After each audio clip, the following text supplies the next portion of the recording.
Jim, perhaps you're like me and once thought oracle cards were mainly used for divination and affirmations. Aren't they? Well, after this week's episode of Knit a Spell, I learned that there's actually tons of ways to use oracle cards way outside of that, so prepare yourself for an inspiring episode. Light from Lantern presents Knit a Spell. I'm magical maker, Katie Rempe. And I'm the maker of magic, James Devine. Join us as we stitch together the symbiotic relationship between crafting And the craft. I think we should address what are oracle cards, because when I first started getting into just tarot, I did not understand what this other deck was that would keep coming up, and it wasn't tarot, but it was still in the vein of it, but I didn't know enough, and it I think was all we very need to confusing. even level up from there and talk about a magical word called cartomancy. Ah, Or yes. is it cartomancy or cartomancy? However you want to pronounce it, cartomancy or cartomancy is the art of reading cards or using cards as a method of divination, of accessing spiritual or unconscious knowledge, spiritual knowledge, occult knowledge. And in this case, occult means hidden by the use of cards. A lot of times these were using playing cards, like the 52 cards we'd use in a standard poker deck or a regular old playing card deck. The tarot cards were originally a game deck that was created in the Middle Ages in Italy and France. So they weren't actually a divinatory deck any more than our regular old playing cards are a divinatory deck. They were just a game, and they were then used in a divinatory way. And since we no longer use the old cards as a game, actually evolved into our modern playing cards, they are really just used for divinatory purposes. And people do use playing cards for divinatory purposes. So, under that umbrella of cartomancy or cartomancy, we have any kind of cards someone would use to use for divination. And there's a few different systems. Well, there's a couple different systems that, I guess three systems that I'm familiar with. We have the system of tarot, Hmm. which is 78 distinct cards that are set up in a system of the major arcana, the court cards, and then the pip cards in the minor arcana. There's three groups of cards and they're set up in specific ways and you learn them. That's how they work. And I think a lot of people are familiar with the tarot cards. Then there is the Lenormand cards, which Hmm. is another system. I have a deck here. This is the Alexander Musruk Hmm. Lenormand cards. I can't remember how many are in here. People will know because there's a lot of Lenormand readers that are out there. So I like these because they're kind of old fashioned looking and they have symbols on them like the horse rider. Some of them have playing card symbols on them as well. And the Lenormand cards, and they can come in different numbers. There's 36 in a That's right. traditional Lenormand deck, and you lay them out on a tableau, and there's a system with that as well. And then there's playing cards, 52 cards that we usually use, and that can be used also as a system for divination. Hmm. So those are three systems that I know. I think there's probably others that Sure. use cards in particular. Now, there's lots of other divination methods. I'm a palm reader. You can use pebbles, you can use clouds, you can use birds. We're just talking about using cards in particular. Yes.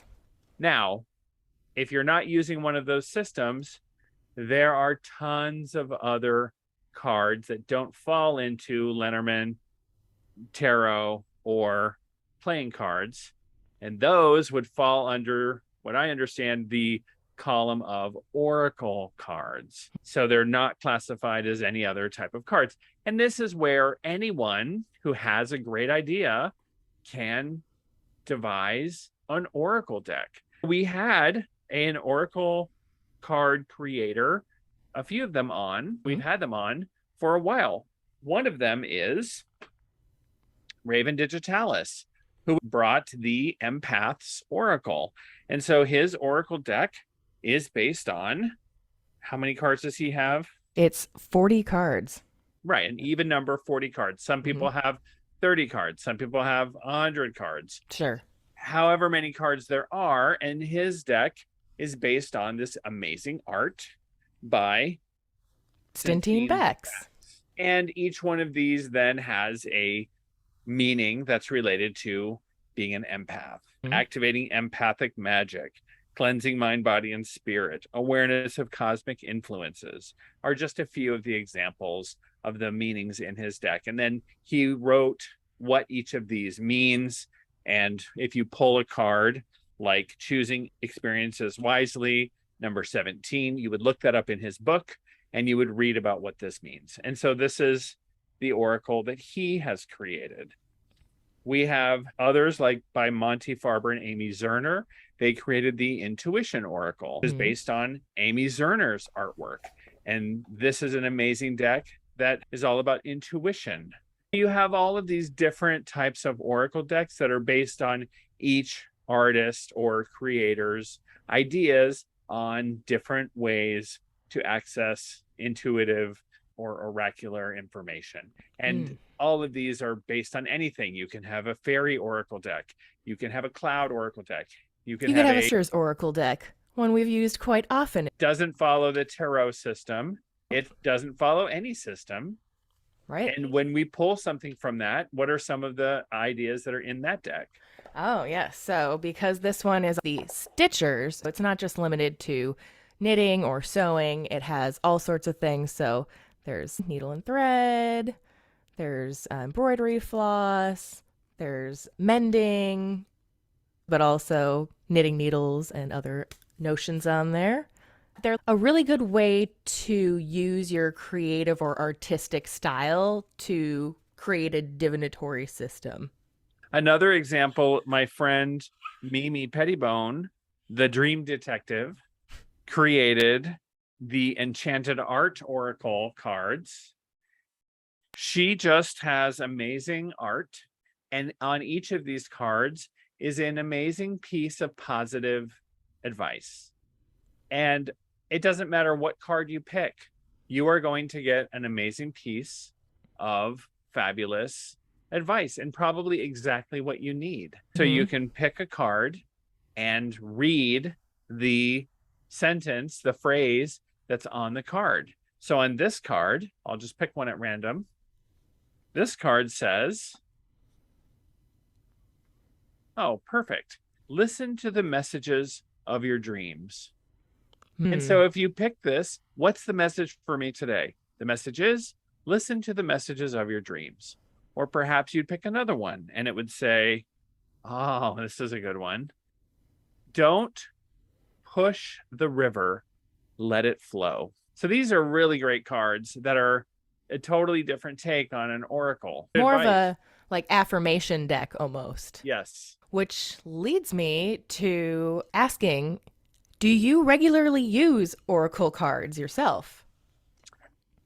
I actually sometimes use my friend Mimi's deck when there is a client with a palm reading and there's just a need for a little like, what would Mimi's oracle deck say? And I might pull one of those cards and then ponder, gosh, what is in here? And I might then look at the card and say, have you ever thought of letting go of perfection? What you're doing is good enough, and so are you. That's what this card says. Yeah. Isn't it interesting how that might be exactly what my client needs to hear? Or surprisingly, might relate to the reading that I was just giving that person. So this card deck, sometimes I have used for that reason. Oracle decks, because they don't have a system, if you find one, like I'm looking forward to using Raven Digitalis's Empath Oracle, that's another one where you can just pick a card in a reading and you can say, gosh, maybe there's a little bit of trust in my destiny that I could start thinking about. Because I pulled card number 2, trusting in destiny, maybe that's some of the bigger symbol or bigger idea that I can have about this particular reading. And I can reflect on, is that one of the themes that's really coming up in this reading? It's a way to sort of get out of the system that you're using, palmistry, astrology, runes, whatever you're using, and use an oracle card to give you a bigger picture or a symbol. Yeah. I agree. I like using them too, especially for people who are more hesitant or are getting their first tarot reading. They just don't understand the system yet, or maybe they just don't care to learn it. Either way is fine. And so sometimes having like an oracle deck that is really visual and just like one card can kind of help summarize everything. I actually like using my Shine from the Inside oracle cards, which was my first deck, and I still use them regularly. They seem to talk really quickly at me, which I always appreciate. And it's sort of similar to the deck that you were just talking about, where they're a little more like affirmation esque, but you could just, like, start your day and think, what do I need to do today to make the most of the energy that is available? You pull one and it says, treat yourself to something beautiful today. So that's what you do, because if you feel good, you're probably going to compliment someone else and then make their day feel good. And it's a whole circle from there. I like cards like that. And Mm-hmm. indeed, you can use tarot cards as oracle and Lenormand cards and even playing cards. You don't need to know the system to use it. You can look at the Rider-Waite-Smith deck or any pictorial deck, and you can use it as an oracle deck by just looking at the pictures and with some imagination make a story about what's happening. Mm. That's a way to access your unconscious, make that Because story meaningful. I think good to also remember that the cards are not the oracles. You are the oracle. So, like everyone could look at that card and have completely different opinions on it because they have all lived different lives and experiences to have whatever is bubbling up to the surface from that. That is such an amazing point. The cards are stimulating Hmm. the oracle within, which is you. That's exactly right, Katie. You said it. Which is why any card or anything, as long as, like you said in a previous episode, you have a system for how to actually use it, otherwise, chaos. Or maybe the chaos is you have the system, which is I'm really connecting deeply with my intuition. That's Sure. your system. It can be loosey goosey, Oh, but yeah. And sometimes it's got to start loose to get tight, like I mean, working I out. love being open to your intuition and letting that flow. You Hmm. don't have to be organized or have a way.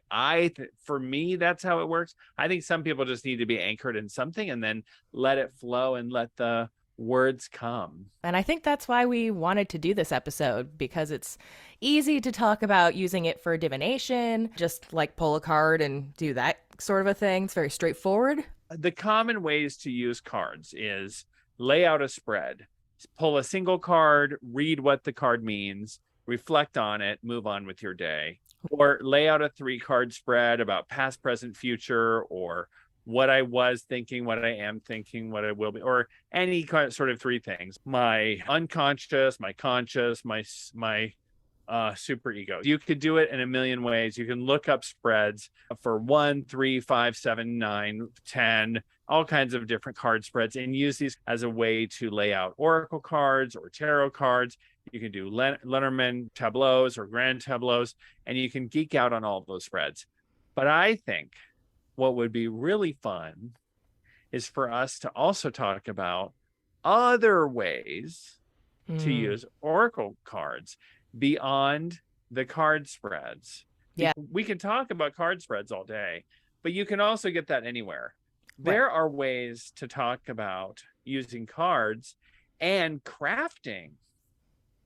Very excited about these conversations because I've been amazed at some of the cool ways that people have used oracle cards, even tarot cards, in surprising and innovative ways. Yeah. Let's take a quick break, and when we come back, we'll dive in. Hey, Knittispell fans, join our Patreon for just $13 a month to gain access to extended episode comments, episode outtakes, behind the scenes and bonus content, magical making tips, monthly polls to influence future topics and guests, and interact with your fellow patrons. Plus, you'll be supporting one of your favorite podcasts. Join today to gain access to our entire post history. Visit patreon.com/Light from Lantern to learn more and sign up. Jim and I look forward to seeing you there. If you've ever been curious about getting a palm reading with my co-host James Devine, there's never been a better time than now. Not only does Jim offer empowering palm readings to help you tap into the hidden messages in your hands, he's also now offering Divine Hand Tarot readings. Find out more about all of Jim's amazing offerings at thedivinehand.com and on his Instagram page where you'll find him as Divine Hand Jim. And we're back. So let's talk about some other things to do with oracle cards. There's no end of creativity with the kinds of cards that are created. There's no end of creativity with how to use them. Let me just jump to the coolest way that I've seen cards being used right off the bat. This is credit to Madame Pamita. She does a class. If you ever get to take this class, 100% take it, where you make spell packets with tarot cards. What's a spell packet? Let's say you have something that you want in life. What's something you want in life, Katie, in general? I want to reach more listeners who want to hear our podcast. Great. Expand listenership of the podcast. You could use oracle cards, and you would take, now you need to repurpose your cards. They would no longer be usable for readings. Let's say you have an oracle card or a tarot card that represents communication and one that represents amazing success. You would take those two cards, and those would be the front and the back of making a little envelope, a little packet. Spell packets are very common, like a little envelope, and you fill this envelope with herbs, any little trinkets, anything inside that would be magical. And then you use this packet and you charge it up and you put it under your pillow, you put it under your mic, under your laptop, in your desk, wherever the business or the concern is, in order to sweeten it or to transform it. So if it was for love, you'd put it under your pillow. If it was about your lover, you'd put it under their side of the bed. If it was for success, you might put it in your wallet. For safety, you might carry it with you in your handbag or in your car. However you would use this packet, you would carry it with you. And it would be the size of the cards you would use.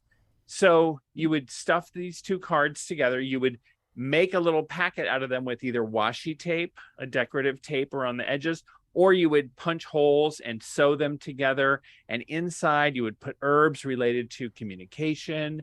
You'd put herbs related to success. You would anoint it with scented essential oil. You would decorate the inside, which would be the backs of the cards, perhaps, would be on the inside. You would put magical incantations or sigils. The outside, all around the images, you would write maybe in metallic marker, success of my podcast in magical language. And you would then sew this up or stitch it together or washi tape it. I mean, look, if this is the cover of a packet on either side, how gorgeous. Even if this is the cover with the backs out, how beautiful of a packet would that be? It's like a power pouch. Yeah, power pouch. This little pouch of magic gets to then sit wherever and amplify and charge wherever it sits. That's fun. And you have the tarot as a symbol on either side, or the oracle as a symbol on either side, sort of amping that up. And then you hold it in your mind and you hold it between your hands and you charge it up with your intent and your will. You can't not see this as just emanating power and magic. Isn't that cool? Madame Pamita walks you through how to do that in her workshop.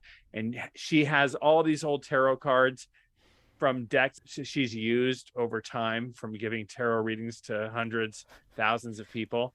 So she's got worn out decks, but the cards are still really have a lot of mojo in them. Oh, sure. Yeah. I mean, extra used cards, right? Yep. Extra energy. I love that. Ooh. So you can get old tarot cards, either incomplete decks that you happen to find, or get inexpensive ones. You know, there are inexpensive ones available on the internet, and you can use them for this purpose. You can also print images on cardstock or on paper and make packets that way. So there's other ways to use oracle decks or tarot decks to make spell packets. All right. Ooh. Okay. So my first idea, I think, would complement nicely to this one, especially since you said to sew up the sides as being an option. So I have a deck of playing cards that I got that is really cute. She's Magic playing cards. Those are awesome. They are cute, but in terms of use, the finish is weird and it doesn't move. So I was like, I don't love them for using as playing cards, but I feel like they're so cute. It's a different indie deck style. So there are some interesting imagery in it. But in terms of using it for a deck, I was like, no. But I thought, oh, wouldn't it be nice to embroider onto it? So I've hand embroidered on here every once in a while these starbursts that go over this ace of diamonds here. So it gives it a very three-dimensional look. It was meditative. It took a surprising amount of time to do this because I didn't do every starburst because it would have perforated the paper, but it came out really good. And what I did learn, if anyone is interested in doing this for themselves, pre-perforate the holes before you try to find where it is on the backside. It was very difficult. So I ended up coming from the front to make the holes and then actually going through. Just a little hack. And so is this magical in some way? Because the ace of diamonds, is that related to the ace of swords? A traditional tarot deck, yes, that would be ace of swords. And I thought this is the perfect one to do this idea on it because this is the new idea card. The starburst makes sense because it's like poof, energy. And I thought this would make a cute little cover to a future watercolor book or just like a notebook. But now I'm like, oh yeah, I could do this card plus the King of Swords, like new and power, and put those together and make a cute little packet out of it. You could even anoint the thread with essential oil. And it's a cotton thread, so there's that energy brought into it. You could embroider a sigil onto it and just use it as a card by itself because the energy you put into it by embroidering it in itself is really magical. Yes. And I did it in a circle, because it's going in a circle. But I noticed as I was doing it, oh, I'm turning it a little bit each time. So it's like a completion sort of aspect too. It also was full of energy because it only took like a short amount of time to do it. Just one, obviously not the whole deck, but it was fun. I would definitely do this again, and I think it would make a great addition to like your altar or your magical notebook or a grimoire or whatever you have, even just for like a bookmark. It's fantastic. What else you got? If you are like me, you have too many oracle decks. This is something that just puts one of your oracle decks away for a year. You take one of the oracle decks or tarot decks and you shuffle them up and you have 12 envelopes. Your cards have to fit in the envelopes. And you label those envelopes for each month of the year or each astrological month or each month, January, February, March. And you put 3 cards into each envelope without looking at what they are. And you seal up those envelopes and put them in a spot. And then each month or each astrological month, you open up that envelope and lay out the cards. 1, 2, 3. And you contemplate what this month has in store for you or what there is to meditate on for the month or what the reflection is for the month ahead. You could also do it for the month behind. If you want to do it at the beginning of Pisces and you want to reflect on Aries, it's a way to put Aries in context. What is there to reflect on from what we went through during Aries season? You would do that at the beginning of Taurus. And you would say how to make sense of what happened from mid-March to mid-April. You could even do like, oh, the first card is the past month and the second card is right now and the next one could overlap or whatever. Yes. Sure. So many options. So you could set this up for you and have this rolling annual oracle event. People have done other things where they've taken the cards and done an annual read.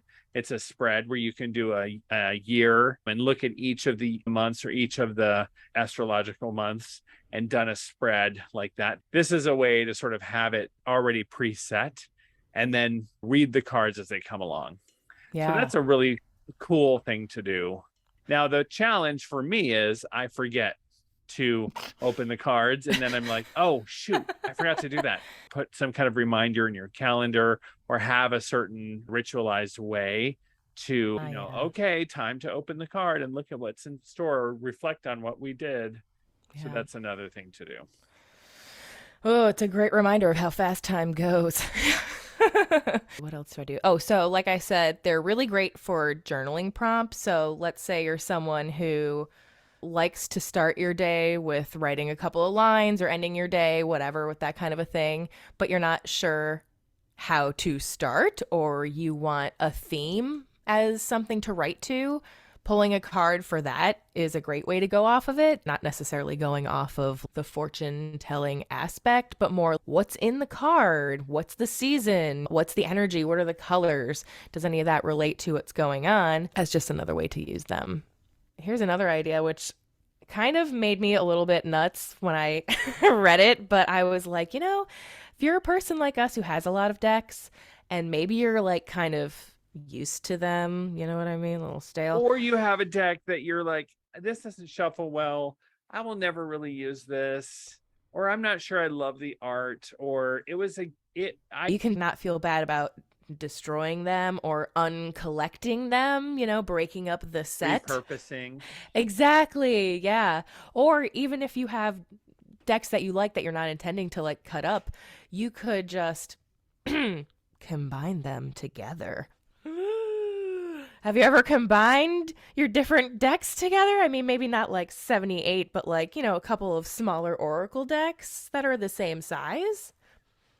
I've never thought about doing that until I read it online. Like, shuffle, for instance, the Liminal Oracle deck with the Empath's Oracle. 2 oracles oracling with each other with you. Your face. I think that was the face. That's like putting Pepsi and Coca-Cola together. That's like putting Polly Pockets from all the different Polly Pockets just into the one and being like, good luck. No, it's not. That's putting Polly Pockets and LOL dolls together. Okay, that's a good point. Who has a granddaughter? Oh, yeah. You're so hip, Jim.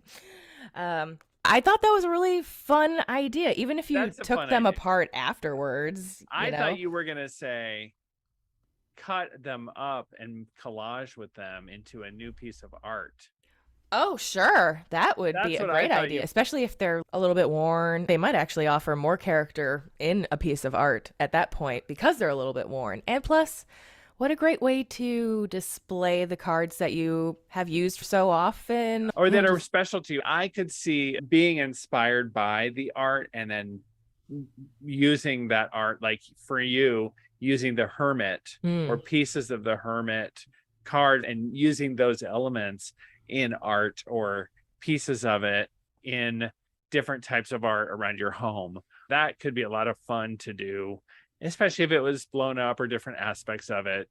So there are non-copyrighted versions of the Rider-Waite-Smith that are non-US games that are out of copyright. But most Oracle decks are copyrighted material. So if you're reusing the actual card, that, you can use that as art and reframe it. But to take the person's artwork and resell it or do anything like that is not advised. But if you're using that art personally as your own inspiration, I think most artists would be really moved by your inspirational use of it. But that's where you want to be careful.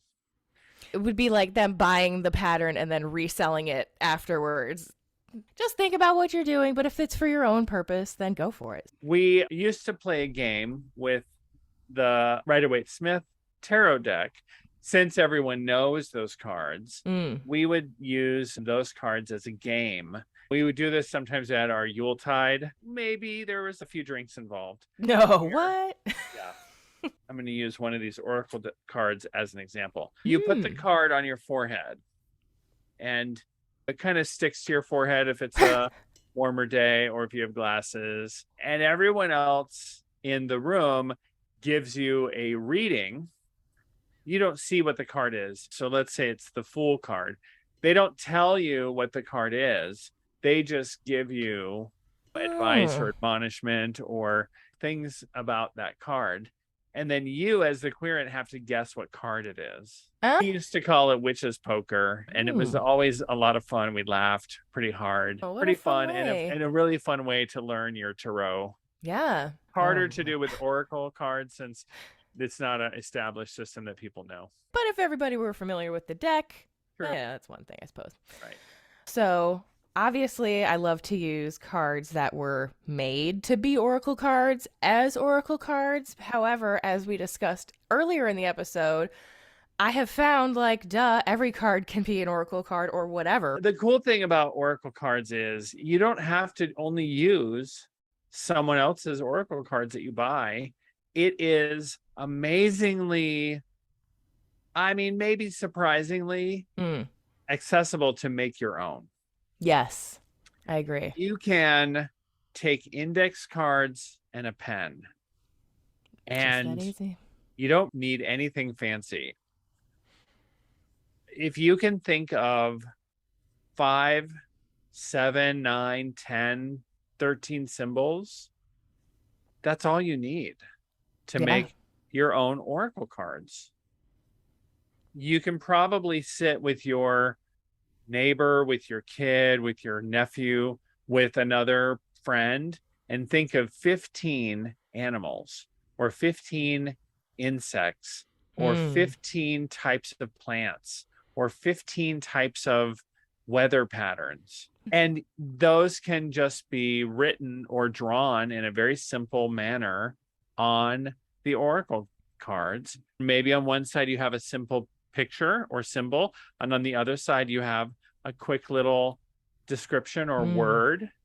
There, you have made an oracle deck. Then you get to test it. You shuffle them up or mix them up, and you draw one out of the deck. And there you have something to reflect on. Oh, look, I got the goldfish. Yes. And the more fun you have with it, the better. If you're like, oh, this is stupid, lean into the stupid. It's usually where the fun's at, at least to some degree. When I was sort of first getting into the magic side, at least on the social media aspect, I saw a lot of people make their own oracle cards, and I was always like, where did you get those? They just look so, like, basic and, like, easy to use. And they were like, yeah, I just made them. And I thought, oh, right, just make them. Have you made a set yourself?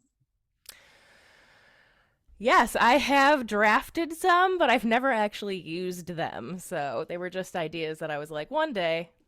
Katie is a really wonderful watercolor artist and painter. She loves doing those things. What will destroy anyone's ability to make a oracle deck is perfectionism. Ugh. It becomes way too complex. So if you initially just do these symbols, boom, you have an oracle deck. Yes. And then guess what? You can take one of them and be, I'm going to actually draw that goldfish out or paint him out. There, you have a bunch of symbols, and then you have one that's actually pretty. And then what's the next one you want to paint or draw or embellish? It doesn't always have to be cards. When I have done our Ostara ritual or Easter, I have put oracular symbols on the Easter eggs. And I thought of 5, actually it was 7 different symbols of spring and put those on Easter eggs. And so as people found or drew an egg out of the basket, they got a bunny or a chick or a flower or a sprout or a seed on their egg. And each of those correlated with an oracular symbol meaning, and they could reflect on that for the springtime. So you can put that on anything. That's really fun. I also kind of have, I guess, a system, not cards. Speaking of not cards, I put every color of yarn from UU Yarns onto these little swatch cards here, and I put the number on and what the color was called, because I wanted to at some point, as part of a design or another version of a sample of a design I've already had, like what colors might I want to make them. And I was like, oh, if I put all of these in a bag, I could just pull them out and let fate decide. So I thought, okay, well, what would I do? So for instance, let's just say, so this is number 78. sapphire. It's sort of a dark blue, which, funny enough, this is my birth color, so it already has a significance for me. Plus, like 15, 6. Yep. Okay. So it's also could be like, oh, this would be great for something for love or creation. Eternal. Yep. Yes. Exactly. So sapphire and the qualities of sapphire and the night sky. So I think of this being the maternal goddess enveloping the creative force. So we could really go off on that Nuit type of energy, that energy of unlimited possibility. You drew the yarn that symbolizes you can create anything. You create something only out of the place of nothing. And within nothing, all things are possible, unlimited possibility. Are you creating a clearing that all possibility is possible? Or are you filling it with too many things? So I encourage you in this sapphire place of unlimited possibility and the goddess Nuit and the number 6 to be in this place of possibility. Clear the decks, clean your desk, open your room, open your mind, and be in this place of unlimited possibility and creativity to allow what's happening to come next. There's a little download for you. I feel like that hit home really hard, actually. So thank you. Clean your desk. How dare you read me like that, even though it's true? Read you like a cheap novel. Oh, I got to get out of this library immediately. That was really fun. It was Yeah. kind of a download. Now people know what it's like to get a reading from me. But this is really cool because we just did that out of Yu Yarn's names, their yarn, And the number. and the number. So we basically proved the point. Yes. Oracle cards can be anything. Anything. You just need a system. So go Or ahead not. and have fun figuring out a system of some Or sort, figure one perhaps. out. So I drew from my knowledge about the color and about what I see. Katie might read it totally different. She has an association of sapphire with her birthstone and with her idea around being a Virgo or whatever she would associate with. So she might read in a completely different way.